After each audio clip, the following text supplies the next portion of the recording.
Last week, a forklift incident at a manufacturing plant sent ripples through the company. No one was hurt, thankfully.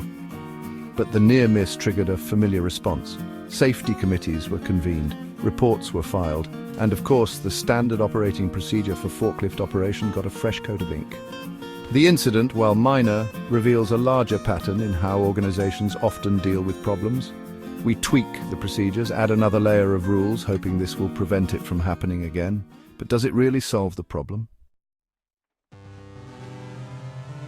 The problem is we often misdiagnose the issue. We mistake symptoms for root causes. We see a forklift incident and assume the standard operating procedure needs revising. But what if the real issue is poor training, inadequate lighting, or even just a moment of distraction? When we focus solely on procedures, we miss the opportunity to address the underlying factors that contribute to the problem. We become so fixated on following the rules that we forget to ask if the rules themselves are still relevant or effective. Humans have an innate desire for control. When faced with uncertainty or risk, we crave a sense of order and predictability. This is amplified in the workplace, where we're constantly measured on our ability to manage and mitigate risk. So when something goes wrong, our instinct is to act, to do something, anything, to regain a sense of control. Then updating the standard operating procedure, even if it's not the root cause, gives us that illusion of control. We feel like we've done something, even if that something is ultimately meaningless. What if, instead of jumping to procedural solutions, we took a more empirical approach? What if we treated problems like scientific experiments, using data and observation to identify the most effective solutions?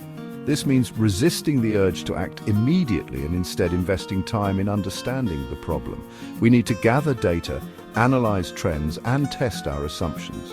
This requires a shift in mindset, from relying on intuition and experience to embracing a more data-driven approach.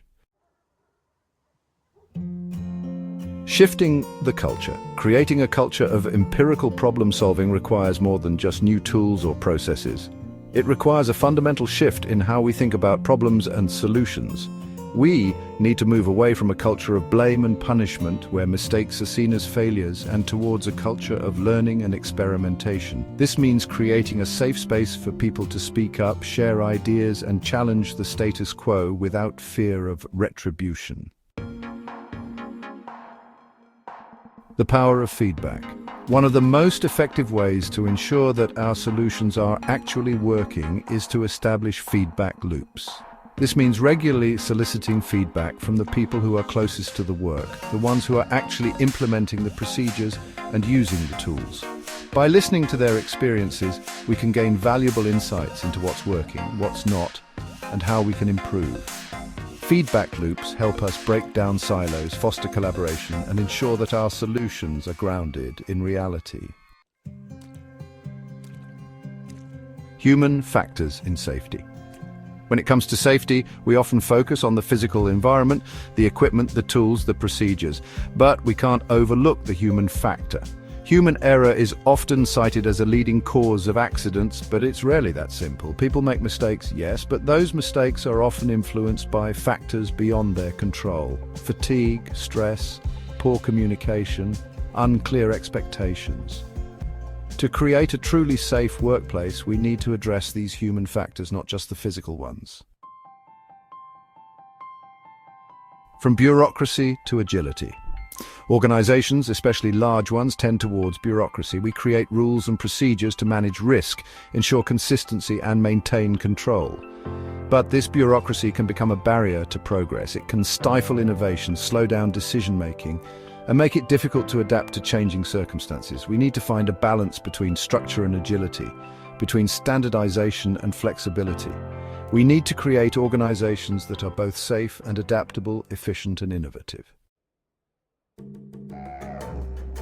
A call for sustainable solutions.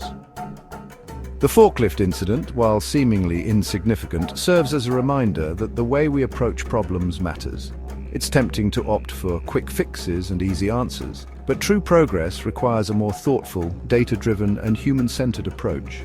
By embracing empirical methods, fostering a culture of learning and prioritizing feedback, we can move beyond treating symptoms and start addressing the root causes of our problems.